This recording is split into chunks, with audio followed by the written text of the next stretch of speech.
The SEC is the strongest conference in women's college basketball.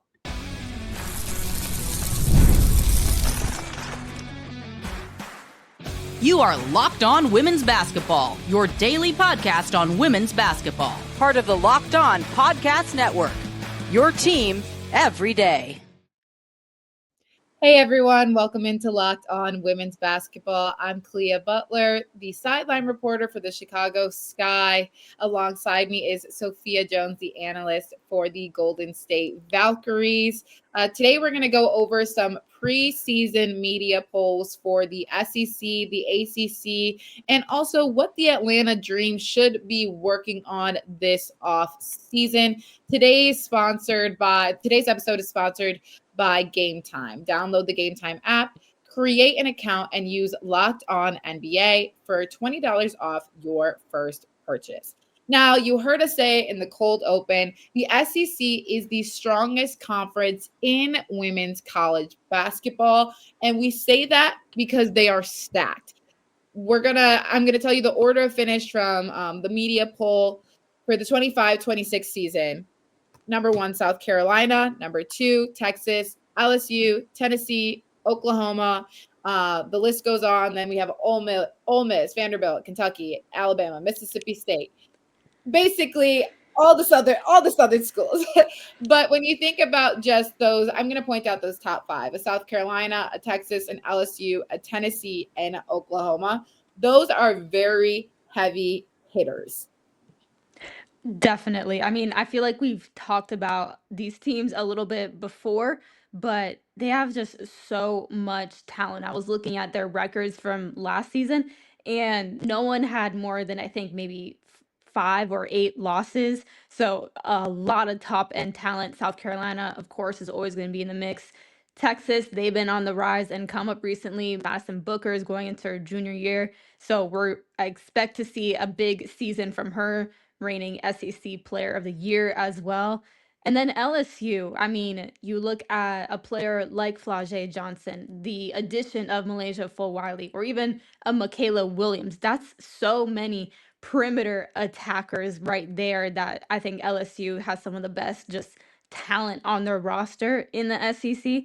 And when you also look at the addition of a Grace Knox, she's incoming freshman, ranked number 6. She'll be that inside presence because we know how active those LSU bigs can get in the shoes of an Anissa Morrow and then Angel Reese. So those are definitely just some extremely heavy hitter teams. Yeah, and when you speak of Texas's Madison Booker, she received 13 points to take the SEC Preseason Player of the Year honor. Some other players receiving votes were Tania Latson, South Carolina now, Flau'Jae Johnson, LSU, Michaela Blakes, Vanderbilt, Reagan Beers, Oklahoma, but the all SEC first team members are Flau'Jae Johnson, LSU, Reagan Beers, Oklahoma, Joyce Edwards at South Carolina, Madison Booker, Texas, and Michaela Blakes at Vanderbilt. So when we're thinking of these players, and again, some of those heavy hitters, when you think of an LSU, an SEC, a Texas, and honestly, Oklahoma has to be in that conversation too. They made it within their top 5, but this 2025-2026 I can't say words today. 2025-2026 season ranked number 6 in the AP Press Top 25, which is their highest preseason mark since 2009. And you have to give credit to what Oklahoma was able to accomplish last season as well.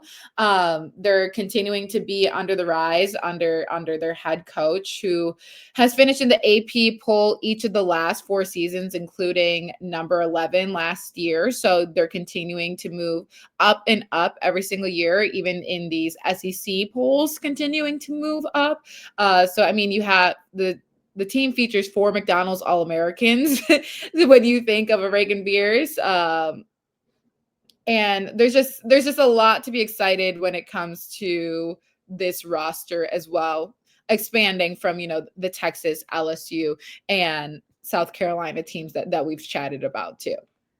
Yeah, that Oklahoma team is definitely going to be something to watch. They're a newer addition to the SEC as well. I know when I was making or looking at some of this stuff, I was like, I had to double check who was in whose conference, but Oklahoma is in the SEC. And you talk about just the rise that this program is on. Well, in addition to that rise, they got the number 3 ranked incoming freshman in Aaliyah Chavez. She's from Texas. She's a hooper, incredible dynamic and creative playmaker. And she just has really good vision, shooting, and a feel for the game. She'll be definitely someone to watch out for, and a reason why I think that Oklahoma is going to get a huge boost and is number 6 in that AP top 25 preseason poll. Yeah, the consensus National High School Player of the Year. And it's really nice seeing some of this young talent come in on other rosters and make an impact right away, no matter that. Yeah, these freshmen have to like earn their stripes to an extent because it's a new level of basketball. You're playing in the SEC, a very dominant conference for women's basketball, but there's so much promise when it comes to her that I think she's going to come in and everybody is going to feel exactly why she was the National High School Player of the Year. And when you think of the other McDonald's All-Americans that are featured on this Oklahoma team as well, these are all very dominant high school players that came into a program and have continued to make their programs every year from freshman year to going junior or senior year. I think they're going to be exciting to watch. But you also have some other teams like Ole Miss, a Vanderbilt. We've obviously talked about Michaela Blakes and just what a powerhouse she is scoring wise, a Kentucky, but also in Alabama. Alabama, I feel like the past couple of years haven't rose to the occasion that they have anticipated, but I remember just watching Alabama play a couple of times. They had played Syracuse while I was there, and they are a very sneakily scary team to play against. They have a lot of shooting threats, and they also like to play pretty fast tempo at times as well. But they're a team that are finishing kind of more in the middle of the pack. But I feel like at any given night, if you are not on it, they can go ahead and beat one of these teams above them. Definitely. And I think that is one of the beauties of the SEC because there is so much talent in all the 16 teams that are in the conference. Any team just needs to have a good night to and stack enough of those to make a little noise. And I think a team like Alabama, where you're constantly going up against a South Carolina, Texas, and LSU, that really helps to sharpen iron. I mean, they say iron sharpens iron. And it's one of those things, honestly, too, where you just need to play the best in March. I think that is why every single basketball or college basketball player here, where non-conference is its own thing, conference is its own thing, but they're always like, hey, as long as we're playing our best basketball by March, we'll be good. And I think when you look at a team like Alabama, they have the potential to do that. Listen, you got a whole season to figure it out. When you're playing SEC schools, you got to figure it out at some point. And again, Alabama has proved to make their mark within the SEC, but curious to see what they will do this season alongside, the Oklahomas, the South Carolinas of all of them. South Carolina picked to win the SEC this year. Again, we will have to see. But after this, we're going to talk about the ACC and what their preseason polls look like.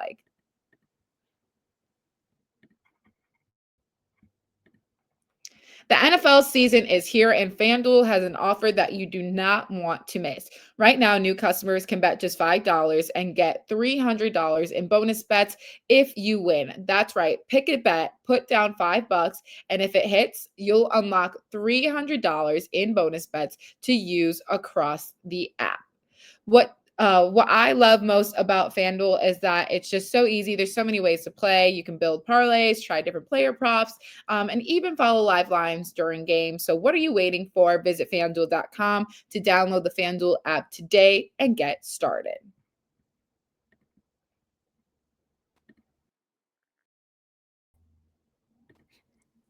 Welcome back, Sophia. Thank you. So ACC polls. I love the ACC because I went to Syracuse, but unfortunately, Syracuse is not picked to finish super high within the ACC for women's basketball, but that's okay. Preseason prediction order, number 1, Duke. Duke has been going crazy lately, I have to say, but we'll get into that a little bit more. NC State, another very exciting team. North Carolina, Louisville, Notre Dame, Stanford, and then we go Virginia, Miami, Florida State, Virginia Tech, Clemson, so on and so forth. Obviously, one of the most notable teams being Duke, coming off a conference title and a trip to the Elite Eight. They were voted first in the ACC conference again for this season and voted of the league's 18 coaches. They earned 41st place points or votes this season from 70 different voters. So a lot of people believe that Duke, coming off the season that they just had, and I think they really stamped their territory, not only within the ACC, but when we're thinking about March Madness and postseason play, by this Elite Eight trip that they just made. And they are really a force to be reckoned with, especially when you think of an Ashlyn Jackson, who just earned a preseason All ACC team. They are going to be another very dominant threat in the ACC. Definitely. I think in their Kara Lawson era, she's their head coach. We've seen slow development and growth from this program. I think every single year they've had her in that position. And Kara, she has such a great basketball mind. She actually used to work with my father at ESPN when she was an analyst. She's been at our house, I think, for like Thanksgiving once, because I remember she was vegan and me and my mom didn't know what to do, so we made her tofurkey. We love it. We love that you thought Exactly. about her. Exactly. But she has a really great mind and a lot of experience with USA basketball as well. And so I think that she's just done a great job with this Duke team. And when you look at their season last year, it felt like they could still almost do more. And when you look at a player like Toby Fournier, where she's a young player, but she's also another one of those up and coming that can definitely contribute to that, just the youthfulness of the team. And an Emilee Skinner, who is number 4 ranked incoming freshman. So this Duke team is definitely going to be ready to make some noise. And I love that you have a story about Kara Lawson, obviously very close and personal, being able to come over for Thanksgiving. I remember when they were playing Syracuse, and I was the analyst for that game. And obviously we were talking to her pregame, and I was just like mesmerized listening to her speak, because she has such a brilliant basketball mind, and just asking her questions, just the way she presents it. I was just literally the play-by-play person, and we were just in there, just like locked in the whole time. Like, I felt like I was ready to go out and play, not call the game. I was like, oh, I'm getting subbed in. Like, Yeah, she like is just, what play are we running out the I was opposite like, of the right, dance? no, I got it. I have basketball shoes. I will sub in wherever you need me, coach. Like, she is just one of those people where when she is speaking, you listen. And I think that is why these players have been able to buy into, her dream for them. And when you think about the success that they have had, honestly, within a short span of time, each year they are rising significantly more than the season prior. And there's constantly new talent. There's new player, and the recruiting has gotten better every season too. And just some of the core pieces when we're thinking of more of the senior leadership on the team as well. I think that they have had a fantastic run, but North Carolina as well. Sorry, NC and NC State. But the Tar Heels, sorry, we're going to start with NC State first. North Carolina State. Sorry, those being right next to each other just threw me off for a second. NC State finished second in the preseason polls. Zoe Brooks and a newcomer, Khamil Pierre, landed on their preseason All ACC team. And so they're coming off a trip from the Sweet 16, and they have a really tough non-conference schedule. They're going to have to play Tennessee and USC as well as TCU. So I think that's really going to be a strong test for them to see where they're at this season, especially when you're thinking of some of those key players that you may have lost. Obviously, Sanaya Rivers being one of them. But yeah, they've had a strong program these past couple of years. But Sophia, what do you think of this NC State team this upcoming season? I feel like whenever there are teams that lose some of their best talent to the WNBA, their impact can still be felt on the roster the next couple years to come. And especially when you're under the same head coach, that winning culture doesn't go away. And NC State has actually been a quiet powerhouse for the last couple of years. So I would definitely expect them to continue on that same momentum. Yes. Is there another team that is on this ACC preseason poll that maybe you think isn't getting enough credit that they deserve for the season that they might have? I would have to go with Notre Dame. They were picked to finish 5th in the Mhm. ACC, and I think you look at some of the success that they had last year, and they had pretty good success. I think there were a couple games that they dropped that was just a little bit weird, honestly, when you watch it, because you watch a game, they look like they're gonna outmatch the opponent, but then sometimes they'll drop it.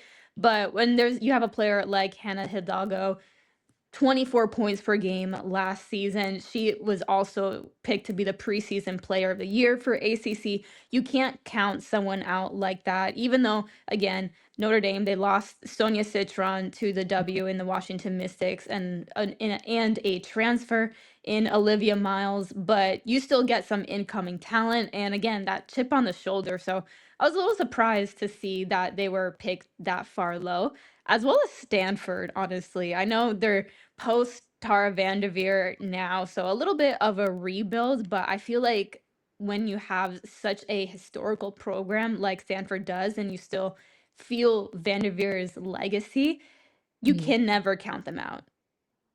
Yeah, I would agree with you on both of those, honestly. But I think Notre Dame is the one that stood out to me a little bit more. And I think to your point as well, a lot of people are going to consider Olivia Miles being gone. Obviously, everybody knows Sonia Citron was already in her last year last season. I think again, to some it was a little bit of a surprise for Olivia Miles to transfer out. And when you're thinking of that dynamic duo between her and Hannah Hidalgo, but we've spoke about this before. I think a lot of that's going to have to come down to what we can see from Hidalgo this season, not only on the defensive side, which we already know her dominance and defensive player of the year, but also just how much offensive production she is going to have. That's going to be key to the success of what they will really look like this season. But Stanford also having some players that have made the preseason All ACC team,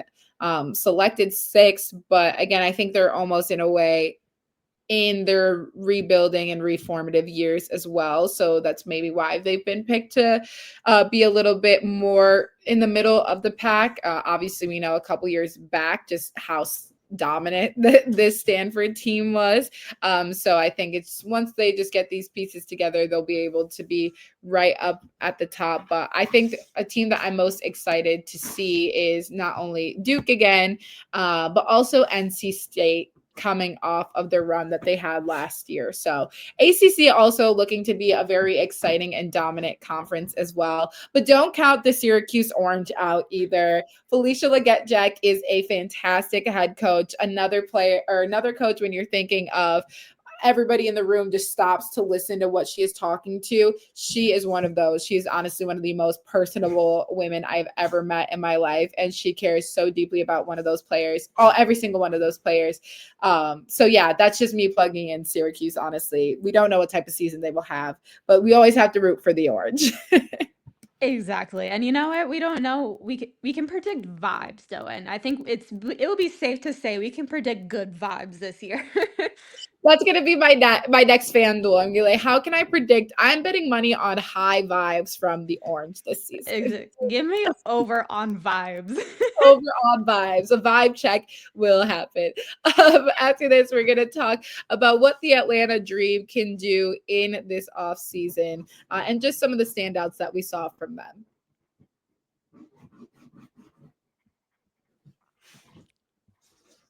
Sorry, you guys.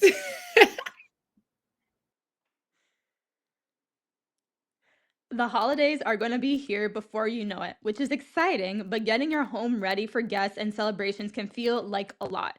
Maybe your serveware needs a refresh, or the guest room could use new bedding. Wayfair has everything you need to get your home holiday ready, from Christmas trees and wreaths to bedding, cookware, and outdoor inflatables. It's your one-stop shop for every room in the house.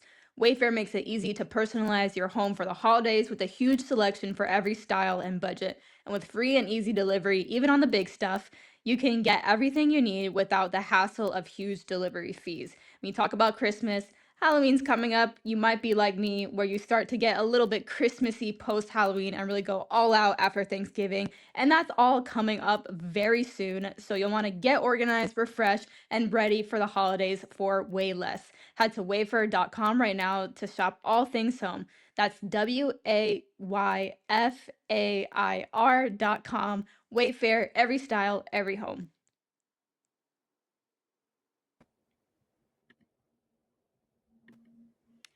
Thank you for that spelling bee, Sophia. I love that you spelled it out for us.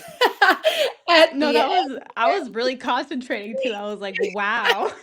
You were locked in. The vibes were high on that one, and I had a prediction that you're Period. going to have good vibes reading that.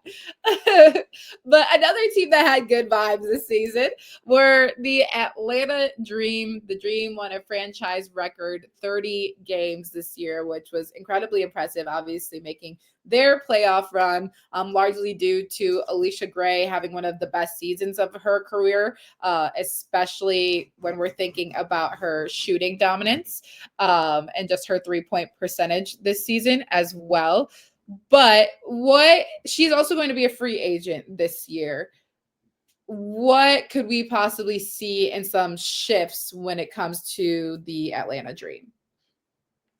Well, like a lot of people or a lot of athletes in the WNBA, a lot of them had their contracts set to expire this offseason with the new CBA negotiations and the potential of getting more money. So Allisha Gray is actually going to be one of Atlanta's free agents. And I say one of because there's a lot of them, but we'll get into those. But specifically with Allisha Gray, she's someone that you can look towards to potentially being a chord player. And we described the whole coring aspect the other podcast, but essentially she could potentially be the chord so that only her and Atlanta can go into negotiations. And it's only one player, one veteran player. And then some of these other free agents would be Rhyne Howard, who will be a restricted free agent, Nas Hillmon, another restricted free agent, Brittany Griner, Bree Jones, Jordan Canada, and Shatori Walker Kimbrough. So there's a good number. Pretty much all of Atlanta's heavy hitters are going to be free agents. But what I'll be most interested to see with Atlanta is how they're going to approach Rhyne Howard. Because the contract that she was on that just expired this year was her rookie one. And we all know the rookie contracts aren't anything to get too excited about. And with an all-star caliber player like she is, I mean, she is an all-star, they're going to have to find a way to pay her. And you look at players like Brittany Griner and Brianna Jones, they too are the highest earning players on Atlanta's roster. So you got to do a little bit of mixing and matching jigsaw, but I think a priority for the Dream needs to keep Rhyne Howard. Absolutely. And I think it helps that she is one of those restricted free agents because when we're also just thinking about how far leadership can go in some of these WNBA rosters, Rhyne Howard, I feel like, was the core that kind of kept this team together. I think we've seen a lot of those moments where she's coping up coaching up Alicia Gray a lot, and we obviously know that they're besties. But you can see that she spoke a lot of life into the team. So she's definitely a player that you are going to want to keep around outside of just her dominance on the court, but also what she provides for your team off the court. But you bring up really good points too in Brianna Jones and Brittany Griner, who are also some of the most dominant bigs within the league as well. But curious to see, what Brittany Griner, who kind of moved to more a reserved role around the August time period, what that'll look like for her this upcoming season as well. And then you come down to the biggest breakdown of these players have to get paid at the end of the day. And I think depending on how much money the CBA agreements are willing to give up, how much their Atlanta is willing to sign some of these players, again, that's going to dictate what a lot of this offseason will look like. However, I do believe more than likely Alicia Gray will return to this Atlanta Dream team. Again, a lot of it may come down to money, but this just seems to be a system that really works for her and one that she can be very dominant in. It was very easy for her to get her 3-point shots up this season. And I think one of the funniest parts about her is that she wants everybody to make sure that she knows she is 6 feet, not 5'11". I think she was rostered somewhere as 5'11". She's like, I'm 6 feet. And you very much feel that presence on the court. But Atlanta Dream, a very strong season, moving from 15 to just 15 games won last season to 30. Went from 15 wins to 30 in one season, excuse me. So when we're thinking of who could even make a shift and make this team better, when we're thinking of some of those unrestricted free agents right now, is there somebody else that you could see on this Atlanta Dream roster that can maybe give them a full, well-rounded look to make it play harder or make it further in the playoffs? Sorry, I'm putting you on the spot here. No, you're good. You're totally fine. I mean, because with Carl Smesco's system, because you talked about how well Alicia Gray thrives in it, his whole offensive philosophy is threes or layups, essentially. And so that's why you see players built around that, where an Alicia Gray or Ryan Howard, they're the 3-point shooters. And then a Brittany Griner and Bree Jones are inside forces. And someone that I know, or there was a Bleacher Report list the other day that predicted players that could potentially be on the move that are unrestricted free agents. And at the top of that list was Jonquel Jones. Mhm. That is someone that could potentially find a home in Atlanta, where you look at the system with a Brittany Griner, Bree Jones, if you're not able to keep both of them, to replace her with Jonquel Jones. And that would be a huge, huge get, Jonquel Jones. I mean, such a great inside presence, also has her 3-point shot, has finals MVP experience. She's won championships. So that's a person that I think I could see fitting onto this roster. And if she does, it's going to get spooky. No, I think you bring up such a good point too, because nonetheless, let's say that you add Jonquel Jones and you still have a Brittany Griner, or you have Jonquel Jones and you still have a Bree Jones. That's very scary. That, like, those are two players where, again, when we're thinking about, you already have two dominant post players, to add a Jonquel Jones and one that really knows how to stretch the floor. Like, when I tell you, the first time I really just sat there and watched Jonquel Jones play and I saw her pull up and just hitting these deep threes, I was like, oh, she's insane. Like, there's actually something wrong with this woman. She is nuts to watch. Like, actually, I get so excited watching her play. But even just the excitement of thinking about, again, I'm acting like they're making this move, but if they were to actually make this move and this could be a home for her, I know some people, again, we'll speak about this on another podcast, but some people had even placed Angel Reese going there. She did end up leaving the Chicago Sky, which could also be a very interesting dynamic as well. But Jonquel Jones, when you're talking about, those systems, and if you either going to shoot threes or layups. That's literally what she does. So she would fit right in. Like word for word, bar for bar, what Yes. JJ does. And Bar. I would just exactly. And I would just say she honestly fits in well to I mean, we talk since we've been talking about vibes a lot this episode. I feel like the Atlanta Dream Team, they have good high vibes on there as well. And just in my conversations with John Quell, she's very spirited person. Definitely, I remember. So usually the team they have their own team meal, but she just strolled into our media workroom and decided that she was gonna eat their pregame, and so I was just in line about to get my salad, and she was like, "Hi, how are you doing?" I'm like, "Oh, good." And then I told her about how I liked her live tweeting of Love Island, and so had a little cute Yeah. conversation about Love Island. But that's kind of what she brings, and I think, I mean, you look at the friendship between Yeah. Alicia Gray and Ryan Howard, where they're good vibes, they're always trying their snacks on TikTok. It would kind of fit into that Yes. I love dynamic a little bit.